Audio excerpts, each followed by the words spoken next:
Championship Sunday. Those are the shirtless boys with the Final Boss tattooed on their bellies. It's 4-1. Final Boss leading the series. We're going into game number 6. And right now we're joined by a very special guest, everyone's favorite commentator. Sundance is up in the booth for this one, guys. It's going to be awesome.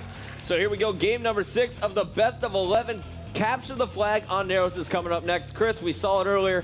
What are we going to expect to see out of Instinct this time around? They are down 4-1 in the series. They really need to win a couple games here. I'm going to look to Roy and Cloud. So far this tournament, they are a positive 184. So I expect them to step it up this game. 184. That's a pretty impressive duo here. Right now we're watching as Cloud is going to pick up the sniper. And once again, Roy is going to go up top. But Sundance, I know you were watching that last game, and you really had nothing nice to say about Instinct there. What was going wrong?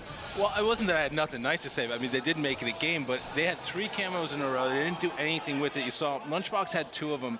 Final Boss was just so patient, though. They locked down top. They knew that if Instinct was going to play for camo, they're going to have to come up top eventually. And in the end, the final camo that Instinct got was actually Cloud. And the problem was if that spawned Elamite down low, and then Fear itself just swarmed down. And you know what? When you got less than 5 kills left, in the game, you can't do that. You got to play for control. And unfortunately for the Instinct guys, it just seems like Final Boss is really on their game, almost like Final Boss of old right now. Yeah, Final Boss. I mean, this lineup just looks incredible. Every time you look at the stats, it looks like 3 of the 4 guys are going positive. Right now, though, we're watching as Instinct is really slow playing the opening of this game, except for Lunchbox. The rest of the guys are basically back at their base in the lobby. Right now we see Pistola also has the rockets in their base. He's just taken down, but he's playing very well in their base. So right now we're watching as Cloud decides to move top middle as soon as he dies. So let's go over to Fear itself. He's got a sniper rifle for Final Boss, and Final Boss seems to definitely have the momentum going into game 6 here. Yeah, and you know, the other thing you can't forget is that we talked about this constantly when I used to be up here in the booth with you all the time, is the aggressive play that we're seeing at a Final Boss on occasion. Again, Fear itself dropping down, Pistola charging in that series earlier today. It seems like Instinct, maybe the layoff has hurt them a little bit, but you know, they've cranked it up against TD. That was a good series, but right now, honestly, if you look at how these 2 teams are playing, it seems like Final Boss is just more in the groove, more comfortable, and Instinct, I think, is feeling the pressure. Fear itself picking up another kill there, taking down Cloud with the sniper rifle. Now Final Boss has 3 guys top middle, and Ogre 2 is running the flag. Yeah, this will be interesting right here. It seems like not perfect setup, but I like the fact that Final Boss is going for it. And Ogre 2 is going to be taken down, but Pistola's going for it. Let's see if Victory can cover. Victory, the last member alive other than Pistola, and great spawn for Ogre 2. He's going to help put it in. There we go. Final Boss does not take any time. They're on the board 1-0. They're 2 flags away from taking this one. Remember, we go to 3 on Narrows. I really think the aggressive play of Pistola has definitely helped this team become a great team. I mean, the Final Boss I used to know was the one that would sit back and allow other teams to kind of come to them. This team's really taking the fight to Instinct. The thing I used to love about watching you and Carbon play against Final Boss was you played a disruptive play style, anti-setup, you swarmed in 2s, and I think one of the things that's happened is these guys, as they've played together, is they've rubbed off on each other a little bit. There's no doubt about the skill on Final Boss, but it was always, do they over-strategize, do they overthink? And right now you see, they're out-maneuvering, out-communicating, and really outplaying Instinct. Just a much more natural play style for them.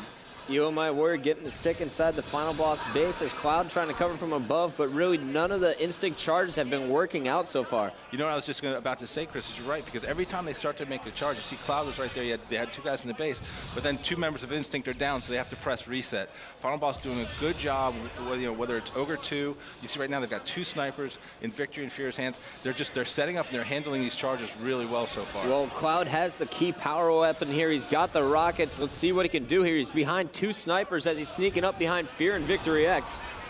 And Victory X is actually going to jump off the box and pick up the assassination. Victory, definitely probably the sneakiest player on this stage right now, Chris. For sure. Actually, he's the most positive player for Final Boss, coming into the series at a positive 58. He's really just been behind every team. He's really been the most disruptive player by far this tournament. And think about that. You're saying that about a guy who's on the same team with Pistola. That's saying something. Pistola's a beast as well. He's really done a lot of damage this tournament. Victory X really stepping up his game since Columbus. He said he wasn't happy with it, and he comes into Raleigh with all new life. Check out Roy, though, going to work with the sniper, but where's his support? They're all coming back from their base. Instinct always on their heels, it feels like, so far in this game. Yeah, and then you know what? We've seen Roy have an amazing series already. You know, he's playing his ass off at the moment, but he's got to get some help. Normally, right now, Cloud will step in. Now, think about it. We've been talking about how well Final Boss is playing, but they're only up one flag right now. All Instinct needs to do is get back to their style, start communicating again, and if they can get a cap right here, they're right back in it. Because if they get the momentum, this team can run off 2 or 3 wins in a row. Victory X taken down inside the Instinct base. Meanwhile, you have Fear Itself pushing great long-range shots to finish off the kill on Roy. And now you see the Ogre 2 Fear Itself duo charge here through the lobby. Love this play from Final Boss. Again, push, just keep them on their heels. Don't let them get comfortable. Don't worry about your flag being pulled. And it looks like Ogre 2 is going to run the flag here. So Ogre 2's got the flag down low. He's taking heavy shots from behind. Pistola and Victory, the only 2 players alive to support, and that was 3 down momentarily for Instinct. Lunchbox and Cloud need to get a clutch flag return here. Almost a perfect setup by Final Boss. They had 2 players up top guarding the lobby, 1 player watching the cannon door, and 1 guy running the flag. As all 4 members of Instinct were taken down, Pistola's going to rally the flag in. There we go, Final Boss up 2-0 after 5 minutes and 20 seconds. Now, as Shock said, that was almost a perfect setup, but it wasn't like it was maniacally planned. It wasn't like they just slowed down to get there. They just naturally found themselves in those positions through the gameplay that came to them, and they took advantage of it to take this 2-0 flag lead. And I have to say that Victory X is just winning every one-on-one battle I've seen him in so far. Roy is really the only one from Instinct that's been impressing me when it comes to one-on-ones. Lunchbox coming over the cannon. Pistola just ignores him and continues to push in on the base. I kind of like this play, but let's go back to Victory. He's got the sniper rifle here for FB while Ogre 2 is watching his back top middle. One of the things I've seen from Victory so far is, although I might characterize it as lucky, he's been getting lucky a whole lot. He keeps finding himself behind the other team, getting back smacks on flankers. It's really incredible. Well, you know, I mean, again, what it comes down to is it's luck if it goes in your favor, and it usually goes in your favor if you've got the skill and ability. But again, you know, his team, their play, the disruption that they're causing, a good spawn here and there, you know, you got to hope for it. But they've been doing more than getting lucky so far this series. Victory especially, I've noticed, has stepped it up all weekend long, it seems like. And we jumped on board with Elmite Warrior for a reason. He got the Rockets, guys. He picked up a big double kill. Meanwhile, Cloud was able to grab the flag. He's running it down low. And Elmite using those Rockets to pick off the Final Boss sniper. Now he has the sniper rifle top middle. And Roy is going to just try and keep this flag alive, but he's going to have to fend off players who are coming over the man cannon. This is not a good position for the Twins to be in here. They're down 2-0 with all Final Boss charging them.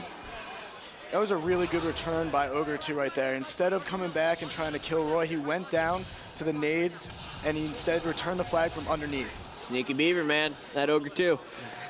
So the 50th event here, Sundance, how big is this for Final Boss? Ogre 2 has not won a tournament since 2008, and if he does win it, he will become the winningest player in MLG history. Well, I know, you know, he may not say that 50 is any more important than any other, but, you know, he's right now just got a double kill. It's going to mean a lot to him, but I don't think that he looks at it as, okay, win 50 and be done. Ogre 2 wants to be back on top. That's why he's still competing. That's why he's still doing everything he can to put the right team together around him. And the thing that I love about